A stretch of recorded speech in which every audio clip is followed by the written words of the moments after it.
Hello दोस्तों, आज की हमारी मंजिल है जगत जननी माँ जगदम्बा के दर्शन, उनके दरबार में जाना, उनके धाम पे जाना। दोस्तों, नवरात्र का महीना चल रहा है और इस पावन महीने में अगर माता के दर्शन ना हुए तो फिर क्या हुए। तो दोस्तों, बिंद अरावली पर्वत श्रृंखलाओं में माँ बसी हैं और आप देख रहे हैं कि किस तरह उनका दरबार एक खूबसूरत पहाड़ी के बीच में बसा हुआ है और जिनके दोनों तरफ, सड़क के दोनों तरफ खूबसूरत वादियाँ हैं, पेड़ पौधे, हरियाली है। तो दोस्तों, हम आ चुके हैं माँ के दरबार में, माँ के धाम के पास। माता जो बसी हुई हैं दोस्तों विंध्य पर्वत श्रृंखला में। सभी माताएं तो यूं तो पर्वत के ऊंचाइयों पे बसी होती हैं, लेकिन ये माता खोह में बसी हुई है, इसीलिए इन्हें खोह वाली माता या गुफा वाली माता भी कहते हैं। दोस्तों, बहुत ही खूबसूरत मरोमर आप देख रहे हैं कि माँ का दरबार है और दोनों तरफ किस तरह से लाल चूनर से जो प्रसाद की दुकानें या दुकानें सजी हुई हैं, आप देख रहे हैं। तो अब हम चल चुके हैं माँ के दर्शन को प्रसाद लेकर के। इस तरह हम सीढ़ियाँ उतरते हुए आप देख रहे हैं कि किस तरह कि भक्तगण अपने अपने कतारों का इंतज़ार करते हुए जा रहे हैं। तो दोस्तों, हम भी चल रहे हैं। हम आपको बता दें कि जगत जननी माँ जगदम्बा मिर्ज़ापुर डिस्ट्रिक्ट के चुनार क्षेत्र में स्थित हैं, जो रेलवे स्टेशन से 1.5 किलोमीटर की दूरी पर माता का धाम है। जो जाना चाहे वो बड़ी आसानी से यहाँ पे आ सकता है, जा सकता है। तो दोस्तों, क्रम बढ़ते हुए हम आगे चल रहे हैं माँ के दरबार दर्शन को। आप देख रहे हैं कि इधर दोनों तरफ भी दुकानें लगी हुई हैं, लेकिन हम इनके दर्शन आपको बाद में कराएंगे। सबसे पहले हम माँ जगदम्बा के दर्शन को पहुँच चुके हैं। दोस्तों, हम उनके गर्भगृह के सामने हैं। देखिए, लिखा हुआ है माँ दुर्गा। दोस्तों, नवरात्र का महीना है तो भीड़ ज़्यादा है। दोस्तों, माँ दुर्गा के अंदर जाने के लिए 2x3 की एक छोटी सी खिड़की बनी हुई है, लेकिन भीड़ की वजह से हम आपको ये नहीं दिखा पा रहे हैं, इसलिए डायरेक्ट हम आपको ये गर्भगृह का दृश्य दे रहे हैं, जहाँ से माँ की झांकी देखिए खूबसूरत सजी हुई है और भक्त अपनी अपनी बारी का इंतज़ार कर रहे हैं। तो दोस्तों, माता की ये खूबसूरत झांकी हमने दर्शन किए, पूजन किए, अपनी मनोकामनाएं मांगी। अब हम वहाँ से बाहर निकल चुके हैं। बाहर भी छोटे छोटे कई माताएं या कई जो सिद्धिपीठ यहाँ पे बने हुए हैं। सबसे पहले तो आप देख रहे हैं कि हवन कुंड है और माता की चूनर से पूरा उनका प्रांगण, उनका मंदिर पटा हुआ है और लोग अलग अलग देवी देवताओं के पूजन अर्चन यहाँ पे कर रहे हैं।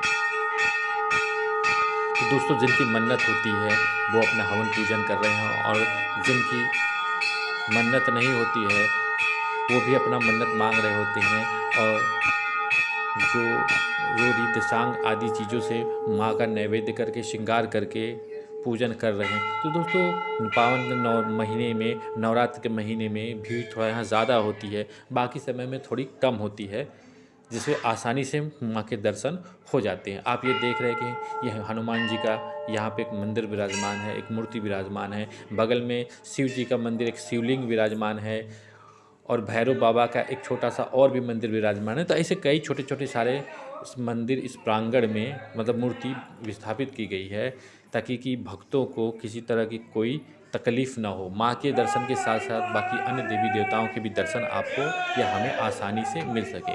दोस्तों, अब हम उस गर्भगृह से बाहर निकल चुके हैं। यहाँ आप देख रहे हैं कि एक और छोटा सा गर्भगृह बना हुआ है, जहाँ पे कि माँ की जो नारियल होती है वो चढ़ाया जाता है और जो पंडित यहाँ पे विराजमान हैं, अगर आपकी मन्नत है कथा पूजन करने का या हवन कराने का, तो यहाँ पे भी हवन आपको होता दिख रहा है और आप कर सकते हैं। तो दोस्तों, अब हम मंदिर प्रांगण से बाहर निकल चुके हैं।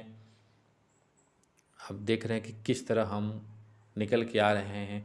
दोस्तों, ऐसी मंदिर प्रांगण के सटे हुए माँ काली का भी एक मंदिर है, जहाँ पे हम अभी चलेंगे उनके भी दर्शन के लिए। तो दोस्तों, हम माँ काली के दर्शन को निकल चुके हैं और आप देख रहे हैं कि पहाड़ों में बसी हुई हैं, तो खूबसूरत वादियाँ, नज़ारे भी देख रहे हैं, पेड़ पौधे, हरियाली आप देख रहे हैं। तो ऐसे ही माताओं का जो बसेरा ऐसे ही पर्वतों में रहा है, ऐसे खूबसूरती में रहा है, ऐसे हरियाली में रहा है, ताकि जो भक्त आएँ तो उन्हें किसी भी तरह की तकलीफ़ या परेशानी न हो। तो दोस्तों, अब हम आ चुके हैं माँ काली के मंदिर के दर्शन को समीप आ चुके हैं। उनके दर्शन करने के लिए अब हम अंदर चलेंगे।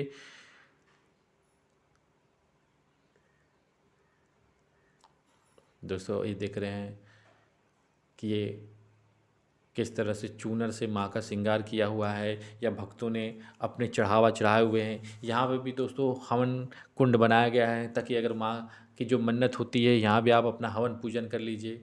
आप देख रहे हैं कि यहाँ भी जो कि खोह वाली मैया का है, तो यहाँ जितनी भी माताएं की मूर्तियाँ स्थापित हैं सब गुफाओं में हैं। सामने देख रहे हैं माँ का कितना सुंदर झांकी है, श्रृंगार किया गया है। पंडित जी बैठे हुए हैं, सबका पूजन अर्चन करा रहे हैं। और चूँकि बहुत छोटा सा दरवाज़ा है, बहुत छोटा सा है, इसलिए ज़्यादा अच्छा व्यू हम आपको नहीं दे पा रहे हैं, लेकिन जितना भी हो उतना अच्छा देने की कोशिश की है। तो दोस्तों इस तरह काली माँ के दर्शन को करके भी हम वापस निकल चुके हैं और अब हम आ चुके हैं दोस्तों बाज़ार में। अब आप सोचेंगे कि जहाँ भी मंदिर वो होता है वहाँ पे कुछ ना कुछ छोटे मोटे बाज़ार ज़रूर होते हैं और इन बाज़ारों में जो सामानें मिलती हैं वो दुकानों पे नहीं मिलती। और बाज़ार इसलिए भी होता है क्योंकि जब हम अपने बच्चों के साथ आते हैं तो कुछ ना कुछ उन्हें खिलौने वगैरह चीज़ें उन्हें दिला सके। तो आप देख रहे हैं किस तरह सभी कुछ है, यहाँ पे श्रृंगार की चीज़ें हैं, खिलौने हैं, मतलब बहुत सारे आप मान सकते हैं कि जो बच्चों को देने लायक, जो खुद को लेने लायक जो भी चीज़ें हैं यहाँ पे उपलब्ध रहती हैं ऐसे बाज़ारों में। तो दोस्तों अब हम उन बाज़ारों से भी निकल कर के वापस अपने डेस्टिनेशन की तरफ, अपने घर की तरफ बढ़ने लगे हैं। और बीच बीच में आप देख रहे हैं कि फिर से प्रसाद की दुकानें हैं, चूनर लगे हुए हैं, दुकानें छोटी बहुत जो है सजी हुई हैं। तो दोस्तों ये था नवरात्र के महीने में माँ जगत जननी जगदम्बा के दर्शन करने का जो सौभाग्य हमें प्राप्त हुआ। उम्मीद करते हैं कि दोस्तों आप भी उनके दर्शन करके खुश हुए होंगे, प्रसन्न हुए होंगे। तो दोस्तों आपसे सिर्फ एक ही रिक्वेस्ट है कि वीडियो पसंद आए तो लाइक कीजिए, शेयर कीजिए और सब्सक्राइब कीजिए। मिलते हैं दोस्तों नेक्स्ट वीडियो में, तब तक के लिए नमस्कार।